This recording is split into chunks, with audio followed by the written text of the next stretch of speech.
It is midnight on January 26, 1700.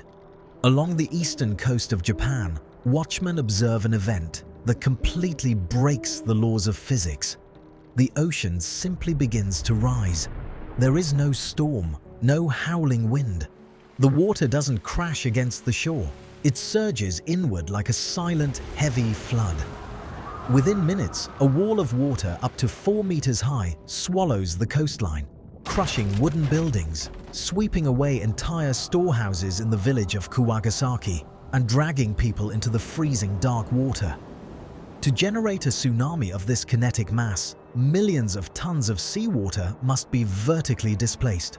And the only mechanism on Earth capable of that is a massive, violent earthquake tearing the seafloor apart. The ground should have been shaking so violently that people couldn't stand. But that night, the Earth was dead silent. Not a single tremor was felt. In Japanese administrative logs, it was recorded as an orphan tsunami, a ghost wave. For nearly 300 years, it remained an absolute, terrifying paradox. Because water doesn't just move on its own. Somewhere on the planet, a tectonic rupture of catastrophic proportions had just occurred. A fault line had snapped with enough kinetic violence to send an assassin across the entire Pacific Ocean.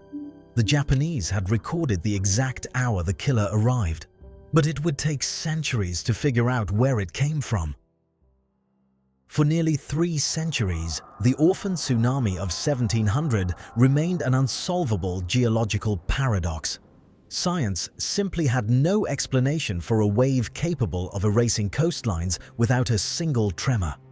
The answer was finally found in the late 1990s, not buried in the earth, but inside dusty 300-year-old local archives.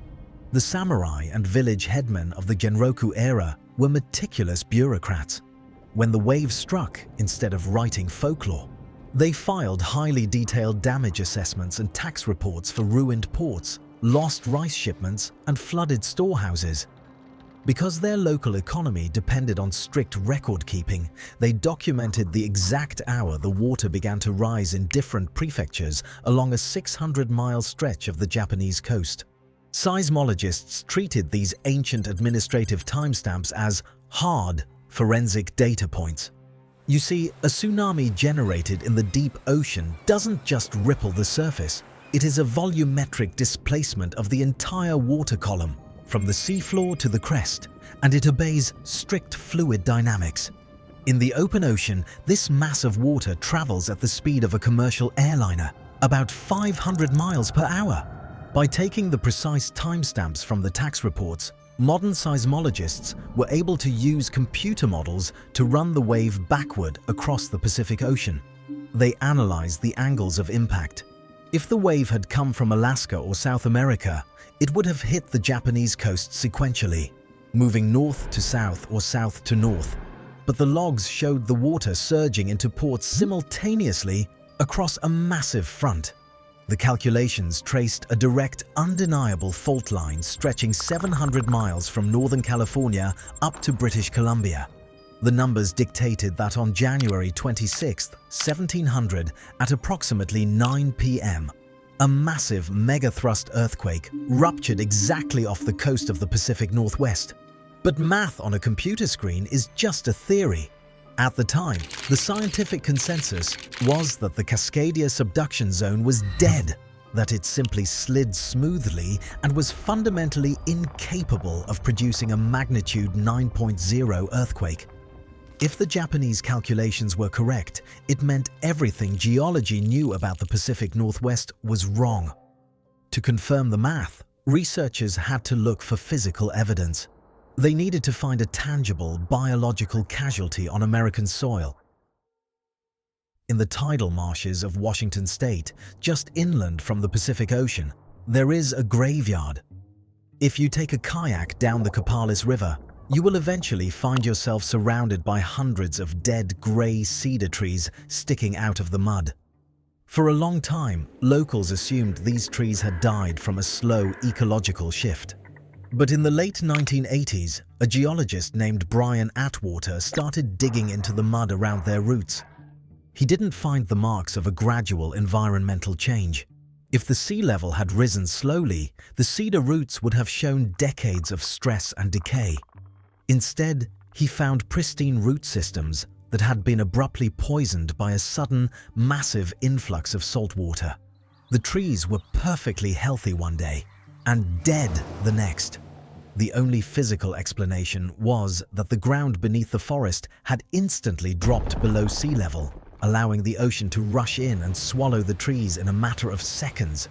To understand how an entire coastline can physically collapse that fast, you have to look at the mechanics of the fault line. Oceanic crust of the Juan de Fuca plate is constantly pushing against the North American continent. Millions of tons of deep-sea crust are clamped against the continental shelf in a planetary vise. Because the ocean floor cannot slide down into the mantle, it is acting like a bulldozer, physically dragging the entire western edge of North America backward and upward. But when the friction finally fails, all that elevated land violently snaps back down. In the winter of 1700, the ground beneath these cedars didn't just shake, it instantly dropped up to 5 feet. The ocean rushed in, permanently burying their root systems in toxic salt water. When scientists extracted core samples from these bleached trunks, the tree rings acted as a biological clock. The outermost ring proved that the trees survived the growing season of 1699, but died abruptly before the spring of 1700. The math locked together perfectly. The dead trees on the American coast and the tax logs of the Japanese samurai were describing the exact same event. But the evidence didn't stop at the trees. When researchers dug deeper into the soil layers beneath the tidal flats, they found a pristine layer of dark peat, the remains of the old, dry forest floor. Sitting directly on top of that peat was a thick, sharp layer of marine sand, brought in by a massive tsunami wave. And right beneath that sand, locked in the dirt, were the remains of Native American fire pits. Local indigenous tribes, like the Makah and the Quileute, had oral traditions passed down for generations. They described a dark winter night when the earth shook so violently that people couldn't stand, followed by the ocean rising up to bury the land, sweeping canoes straight into the tops of the highest trees. Science, history, and biology had completely converged. A magnitude 9.0 earthquake was no longer a theory. It was an undisputed physical fact. The ghost forests prove the ground can collapse, but they're just the final visible stage of a much deeper process. The real engine lies 20 miles down, driven by the heat and friction of the ocean floor grinding into the mantle. To understand why a continent can suddenly collapse, you have to leave the surface and descend roughly 20 miles into the absolute blackness of the Earth's mantle. For millions of years, the Juan de Fuca plate, a dense slab of oceanic crust the size of California, has been relentlessly diving beneath the North American continent. It moves at a speed of about 40 millimeters a year, which, by the way, is the exact speed at which your fingernails grow. When a massive slab of ocean floor tries to shove its way underneath an entire continent, it doesn't slide smoothly. It is a brutal, grinding collision of rock against rock. In a normal fault line, this massive friction behaves predictably. The tectonic plates snag against each other, pressure builds up for a little while, and then a piece of the crust chips or snaps. You get a tiny micro-earthquake. In places like California's San Andreas, the fault line constantly clears its throat with thousands of these invisible tremors every year. It acts as a natural pressure valve, safely bleeding off the kinetic energy into the ground. But Cascadia doesn't do this. The fault line from Northern California up to British Columbia is unnervingly, terrifyingly silent. The seismic sensors here register almost nothing. And in geology, silence is the worst thing you can hear. It means the natural pressure valve is broken. The friction between the oceanic plate and the continent is so absolute that the rocks haven't just snagged. They have physically fused together. They are completely locked.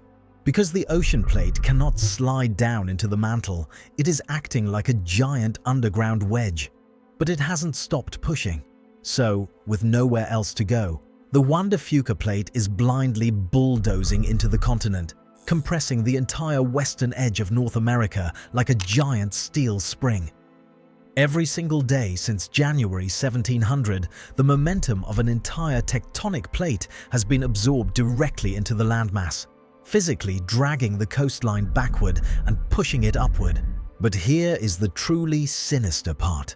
This dead silence only exists near the surface, where the rock is cold and locked. If you follow the fault line deeper underground, where the Earth's extreme heat turns the rock soft, the plate isn't jammed at all. Down there, it is still moving. And scientists have realized that every 14 months, this deep, hot rock silently slips forward. And every time it slips, it secretly tightens the locked spring above it. While the locked zone sits in dead silence, the engine driving it never stops. If you trace the subducting plate deeper into the Earth, past the 20-mile mark, the temperature of the mantle rises. Here, the rock becomes just hot enough to be plastic. It isn't clamped shut. It can move, but it doesn't slide continuously. Every 14 months, a strange mechanical sequence occurs deep beneath the Pacific Northwest. Seismologists call it episodic tremor and slip. It is essentially a slow-motion earthquake. Deep underground, the plate slides forward, but instead of violently rupturing in seconds, the movement takes weeks to complete. No one on the surface feels the ground shake. But this silent slip is incredibly dangerous. It acts as a planetary ratchet. Every time the deep plastic rock slides forward, it dumps a massive load of kinetic stress directly into the locked zone above it. It physically tightens the vise. We know exactly how tight this vise has become because we can watch it happen in real time. GPS stations bolted deep into the bedrock of Washington and Vancouver Island show that the surface of the continent is being dragged backward, east toward the mainland, year after year. Now, do the math. Since that freezing night in January 1700, the Juan de Fuca plate has continued to push forward at 40 millimeters a year.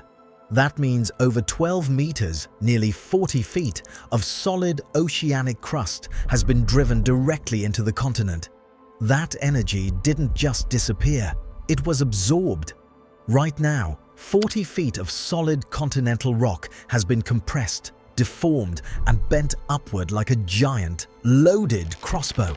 The physical coastline of the Pacific Northwest is literally bulging into the air, holding back 3 centuries of kinetic tension. The spring is fully wound, and the laws of physics dictate that every spring eventually snaps. Rock has a mechanical limit. For centuries, the absolute friction between the North American continent and the Juan de Fuca plate holds the system together.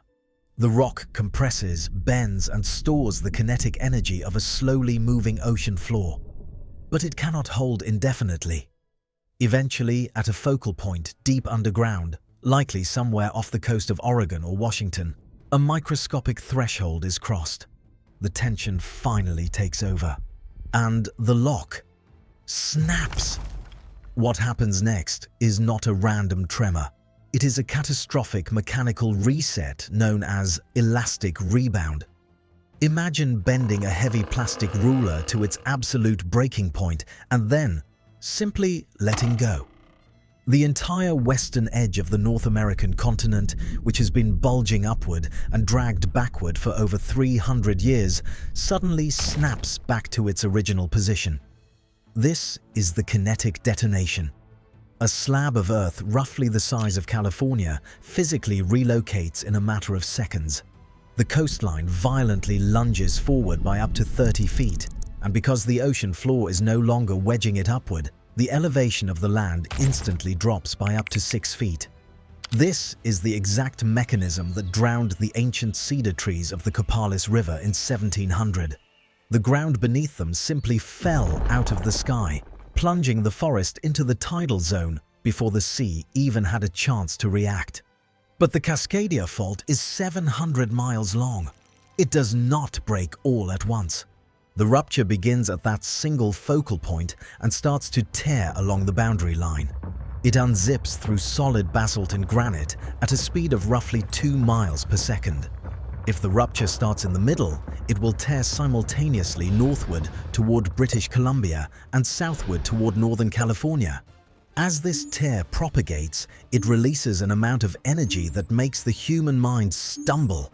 We are talking about the kinetic equivalent of tens of thousands of nuclear warheads, but discharged entirely as low-frequency mechanical waves. If you are standing in Seattle or Portland when this seam rips open, the first thing you will notice is not the violence of the shaking, but the sound. It will not be a sharp, high-pitched rattle. It will be a deep, guttural roar, the sound of an entire planetary crust tearing itself apart. Then, the primary waves hit. In a standard crustal earthquake, like the ones that plague Los Angeles, the fault is relatively short. The rock slips, the ground jerks violently, and 20 to 30 seconds later, the nightmare is over. You hold on, you survive the initial jolt, and the Earth settles. At least, that is how it usually happens. But Cascadia fundamentally breaks that rule. Because the rupture is tearing across 700 miles of rock, the seismic waves are generated continuously for as long as the fault is unzipping. The shaking does not stop after 30 seconds. It does not stop after a minute. It goes on and on and on. The ground will heave in massive rolling waves for anywhere from 3 to 6 full minutes. And it is exactly this agonizing, impossible duration that turns modern human engineering into a fatal trap. Human survival instincts are calibrated for short bursts of danger. If the ground shakes, you drop, you cover your head, and you wait for it to pass. In a standard crustal earthquake, the violent jerking lasts about as long as it takes to hold your breath. But try holding your breath for 6 minutes. When the Cascadia megathrust unzips, the sheer duration of the shaking fundamentally changes the physics of destruction. You will not be able to stand or walk because the ground will not just vibrate, it will heave in massive, continuous rolling waves. The sheer physical force of this motion will lift and drop the Earth by several feet at a time, making the pavement feel like the deck of a ship caught in a violent storm. But it is not just the duration that kills, it is the type of seismic energy being released. Because the fault is so massive and located deep offshore, the sharp, high-frequency shock waves, the ones that cause dishes to rattle and windows to shatter, are largely absorbed by the bedrock before they reach the cities. What survives the journey to Seattle and Portland are the long, low-frequency rolling waves. And it is exactly how these specific waves interact with our cities that exposes the fatal flaw of modern engineering. Small wooden houses might actually survive these rolling waves, flexing and riding them like rafts. But tall, rigid structures, like the towering steel bridges spanning the Columbia River or the downtown skyscrapers, have a natural resonant frequency. This means that every tall building naturally wants to sway back and forth at a very specific speed. The incoming low-frequency waves hit this exact mathematical rhythm perfectly, feeding kinetic energy into the structure with every single pass, just like a parent pushing a child on a swing. Because the shaking doesn't stop for minutes, the building is never allowed to settle. With every passing minute, the sway amplifies. The structural steel begins to suffer metal fatigue, the bolts shear, and then there is the unreinforced masonry. Thousands of historic brick buildings in the Pacific Northwest were built before modern seismic codes. Under 3 to 6 minutes of continuous, low-frequency grinding, the mortar between the bricks simply turns to dust. These buildings will literally vibrate apart, peeling outward and raining thousands of tons of lethal solid debris onto the sidewalks and streets below. But falling debris from above is not the primary threat. The true, visceral horror of Cascadia is happening beneath the pavement. Cities like Portland and Seattle were not built on solid bedrock. They were built on the flat, easy-to-develop land of river valleys and filled-in coastal marshes. The ground beneath them is made of unconsolidated river sediment, a loose mixture of sand, silt, and trapped groundwater. Normally, the friction between these grains of sand is enough to support the immense weight of a modern city. But when you subject this waterlogged dirt to continuous, low-frequency vibration for hundreds of seconds, you trigger a terrifying phase transition. The intense shaking forces the grains of soil to compress, squeezing the water trapped between them. The water pressure spikes so violently that it physically pushes the particles of dirt apart. In a fraction of a second, the sand loses all physical contact with itself. The friction drops to zero. Without that interlocking friction, the soil can no longer bear any weight whatsoever. The mechanical strength of the Earth simply vanishes, meaning every building, road, and person is suddenly resting on a cushion of pressurized water instead of stable stone. The solid ground you are standing on ceases to be solid. It instantly becomes a heavy, dense, moving liquid. This is soil liquefaction.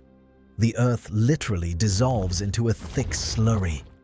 Buildings that survive the shaking will begin to tilt and sink into the Earth under their own weight.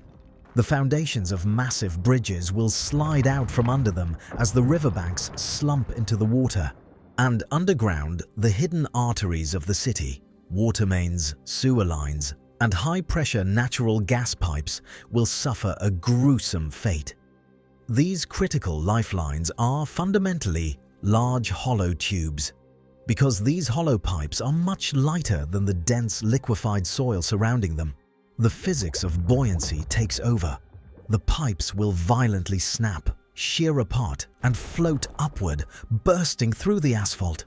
In less than 10 minutes, the entire infrastructure of the Pacific Northwest will be erased. The roads will be impassable, the water supply will be gone, and the region will be plunged into darkness. But the destruction of the cities is only the first act. Because while the ground was turning to liquid, the sudden, violent drop of the continental shelf had just displaced billions of tons of ocean water. The clock has started, and the unbeatable physics of the ocean are already in motion.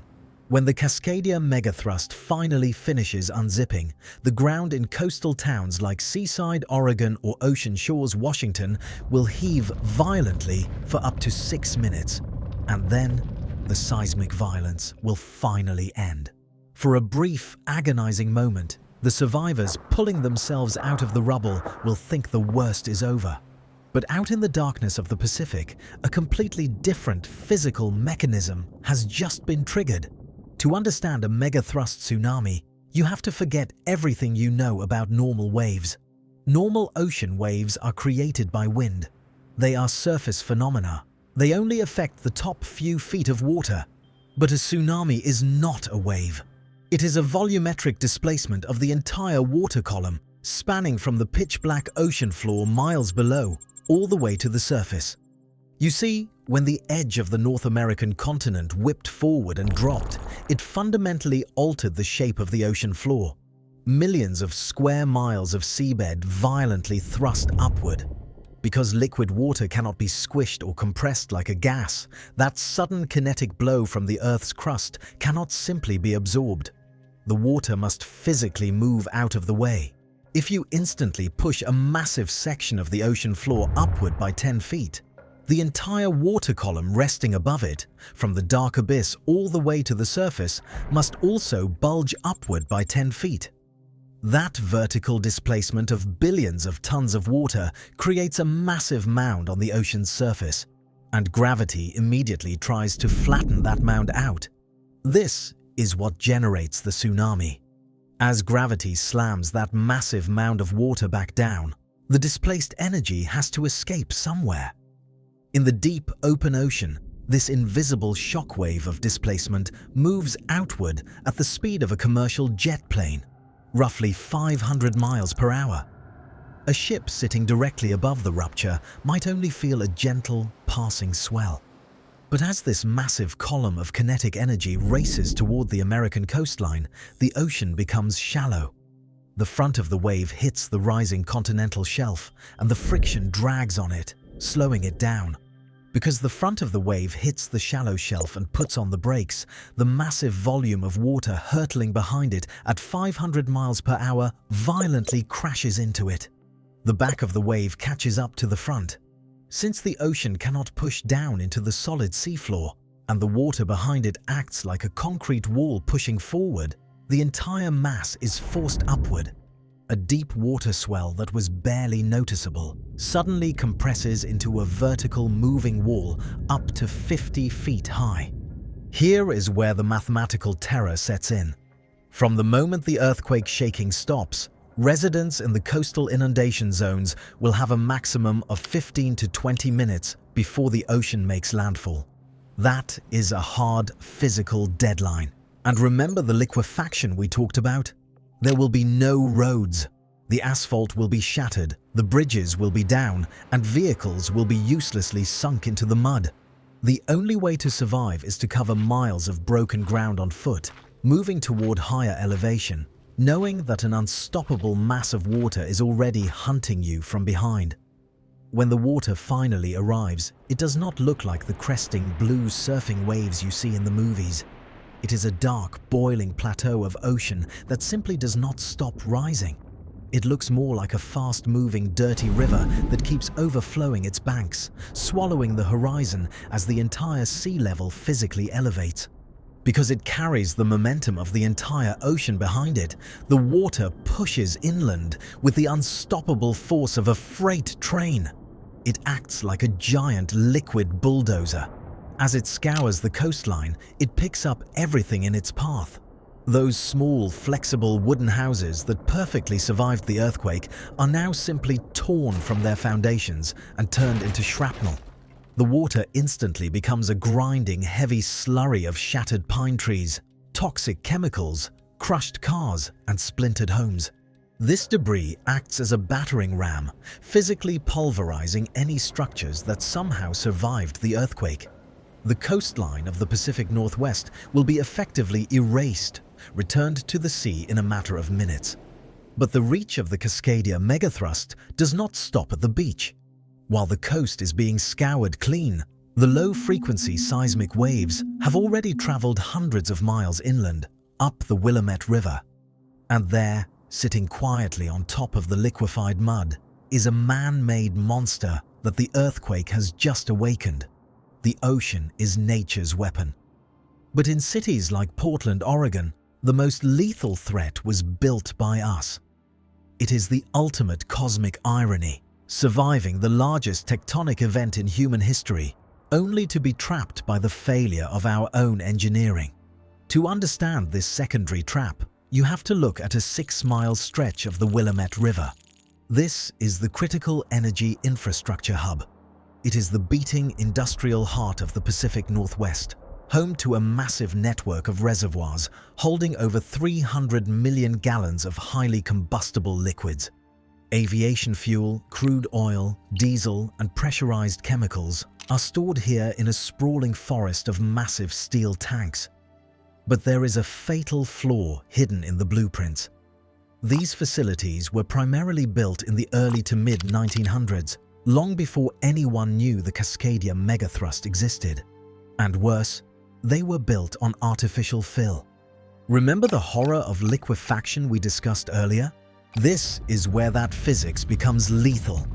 As the low-frequency waves roll through Portland for 5 agonizing minutes, the ground beneath this massive industrial hub will undergo a phase transition. The exact same process that destroyed the roads will happen here. The artificial fill will completely lose its friction, turning viscous and unstable. Within minutes, the solid earth supporting the entire facility will transform into a heavy, churning soup of mud and pressurized groundwater. These massive steel tanks weigh thousands of tons. As the ground loses its structural integrity, they will not sink evenly. One side of a tank will plunge into the liquefied earth, while the other remains propped up on firmer rock. The tanks will tilt, warp, and crumple under their own immense weight. But the real danger lies in the plumbing. The rigid steel pipes and subterranean valves connecting this vast network cannot stretch or bend. As the tanks heave in different directions, sinking into the mud at different angles, the pipelines will physically shear apart, snapping like dry twigs under the mechanical stress. Millions of gallons of crude oil, gasoline, and toxic chemicals will violently bleed out into the surrounding mud and directly into the rising waters of the river. You now have a massive, volatile slick of highly flammable liquid spreading across a flooded urban landscape.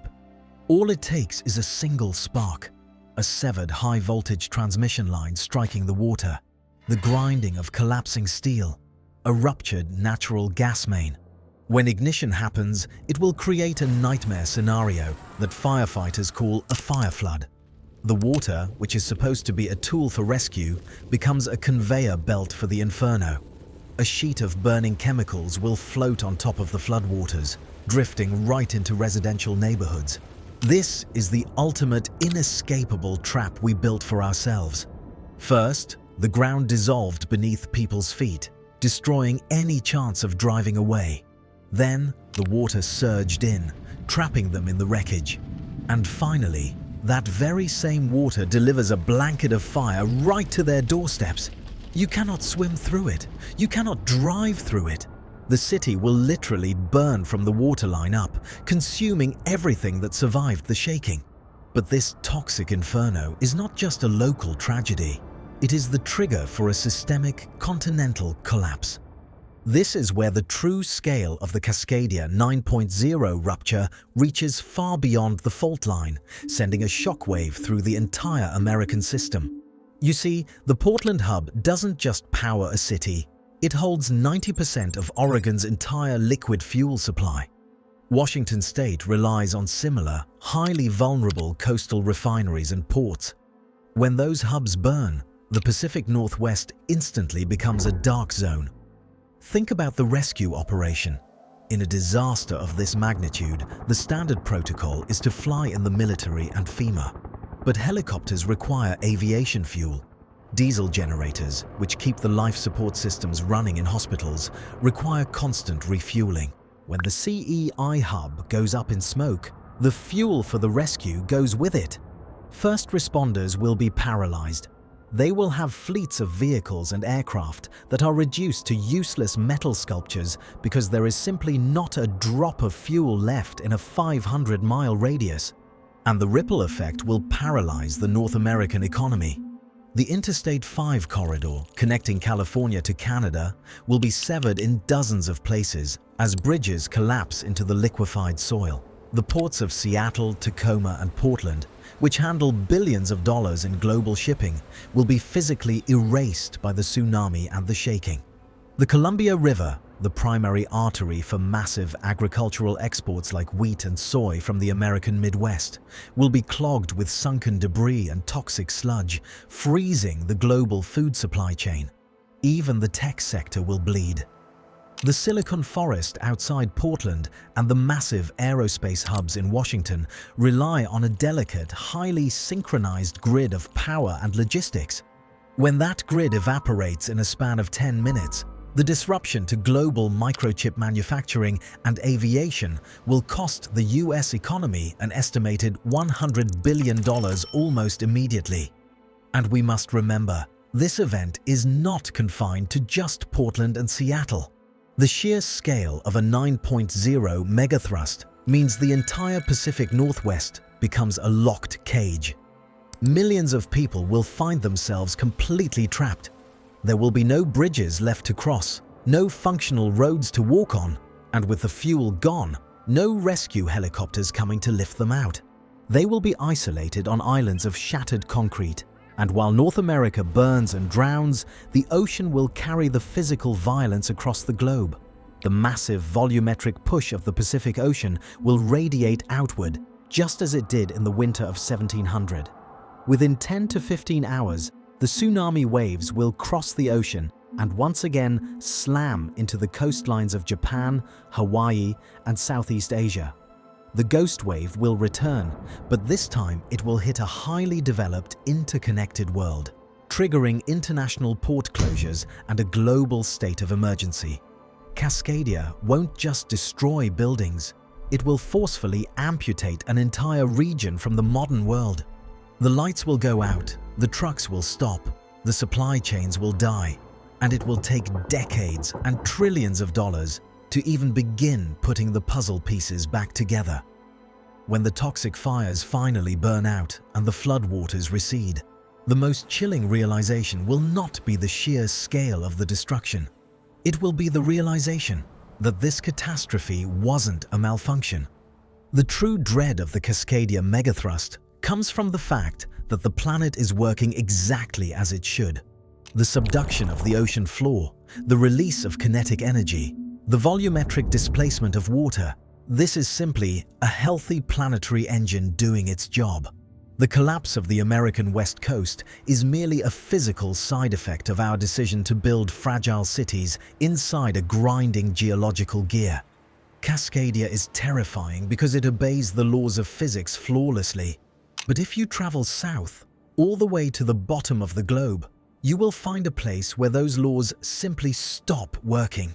There is a continent that defies every standard scientific model of how our planet operates.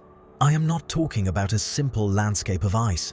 For example, deep beneath the surface, there are massive, jagged mountain ranges, the Gamburtsefs, peaks that should have been erased by erosion millions of years ago, yet remain perfectly preserved, entombed under 3 kilometers of solid ice.